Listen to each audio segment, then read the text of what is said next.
প্রায় ৪,০০০ বছর আগে মিশরে শাসন করত এক নির্মম ফেরাউন।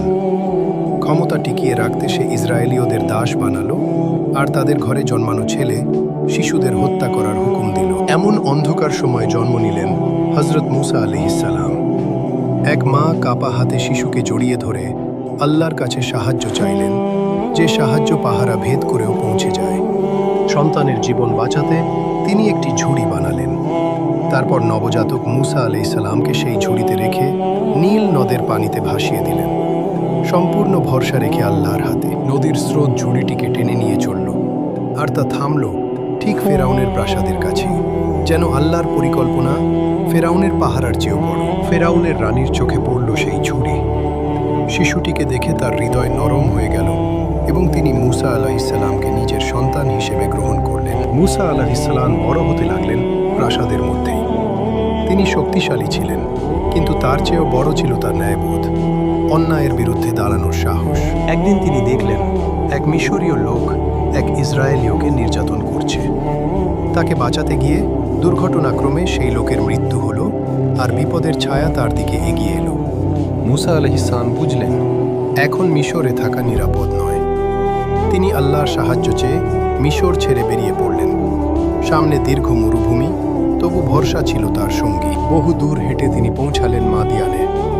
একটি কূপের কাছে দুজন নারীর অসহায়তা দেখে তিনি সাহায্য করলেন, আর সেই সাহায্যই হলো নতুন জীবনের দরজা। তিনি নবী শুআয়ব আলাইহিসসালামের পরিবারের সাথে যুক্ত হলেন, কাজ করলেন, আমানতদারি দেখালেন। সময়ের সাথে তিনি বিবাহ বন্ধনে আবদ্ধ হলেন। কষ্টের পর আল্লাহ দিলেন আশ্রয়। এক রাতে পাহাড়ি পথে তিনি এক অদ্ভুত আলো দেখলেন। তখন তিনি কণ্ঠস্বর শুনলেন, আমি আল্লাহ, তোমার পালনকর্তা। এটাই ছিল নবুয়তের ডাক।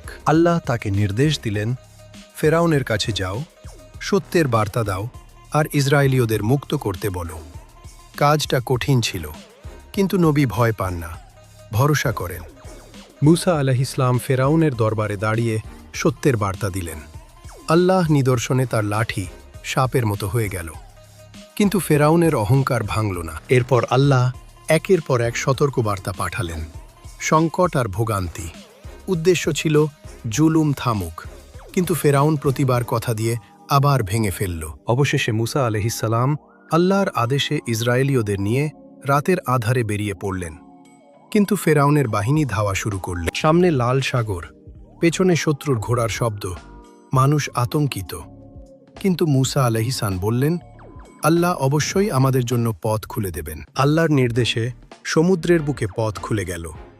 ইসরায়েলীয়রা পার হল, আর ফেরাউন ও তার সেনারা ধাওয়া করতে করতেই সাগরে ডুবে গেল। জুলুমের পরিণতি হয়ে উঠল ইতিহাস। এরপর মুসা আলাইহিসসালাম তার জাতিকে পথ দেখালেন এবং শেখালেন ঈমান, ধৈর্য, ন্যায়। আপনার জীবনেও যদি কখনো পথ বন্ধ মনে হয়, মনে রাখুন আল্লাহর সাহায্য আসে এমন পথে যা আমরা কল্পনাও করি না।